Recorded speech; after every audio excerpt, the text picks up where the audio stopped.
Hip Wag Daebak, 7 istilah K-pop yang harus kamu tahu.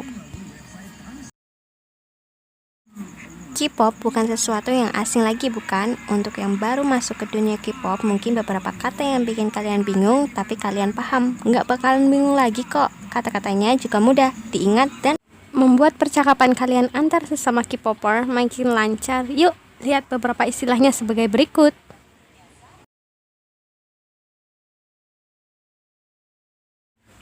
Dalam satu grup band Korea, biasanya ada satu yang memiliki muka cantik atau ganteng yang bisa membuat orang-orang tahu dan melambangkan grup mereka. Tapi sekarang tidak berlaku banyak yang menggunakan artifisial seperti itu. Visual dianggap seperti cover buku. Seseorang menjadi visual bukan berarti modal muka doang. Mereka juga mempunyai bakat hingga berhasil debut. Untuk istilah ini pasti banyak yang sering dengar saat kamu lagi ketemu teman K-pop baru. Bias kamu siapa? Nah, arti bias sendiri adalah sebutan untuk member grup yang paling kamu sukai, tapi bukan berarti kamu gak suka member lainnya. Kamu harus menjadi fans yang mendukung dan menyayangi satu grup kalau ingin menjadi bagian dari fandom sesungguhnya. Sama-sama ada kata bias, tapi ada sedikit perbedaan. Bias wrecker adalah member atau idola yang menggeser posisi ultimate bias di hati kamu. Misalnya, saat kamu menonton konser mereka, lalu penampilan member yang lain sangat mempesona, kamu akan seketika beralih untuk sementara. Kalau aku sendiri, bias wreckerku adalah Kim Taehyung karena kelakuannya yang paling bikin ngakak kalau nonton mereka. Mungkin jarang didengar kalau kamu tidak benar-benar mencari tahu masa-masa awal grup band K-pop. Rookie adalah idol Korea yang baru debut atau di sini biasanya disebut artis pendatang baru.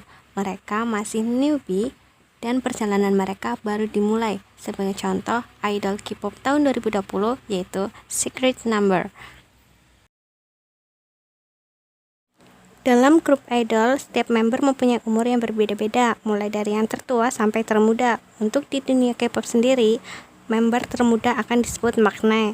Terkadang kalau di grup ada yang seumuran, bisa juga disebut maknae lain. Walaupun setiap grup mempunyai maknae masing-masing, ada juga beberapa member dari beda grup berteman sampai membuat ruang obrolan khusus untuk angkatan mereka loh.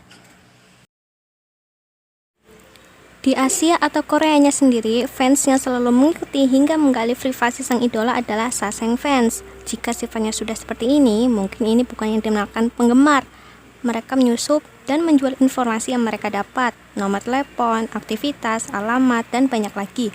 Jangan dicontoh ya, karena kita sebagai fans seharusnya mendukung dan menjaga privasi idol, bukan obsesi.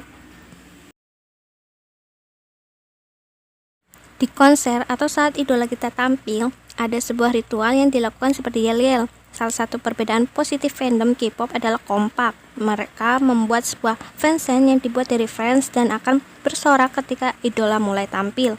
Kamu tahu fansign fandom kamu nggak nih? Dari semua istilah yang sudah disebutkan tadi, pasti kalian sudah tidak asing. Beberapa istilah ini adalah yang paling utama dari berbagai lainnya yang masih ada. Kalau kalian udah ngerti ini, dijamin yang lain gampang hafal. Selamat datang di dunia K-pop, Yorobun.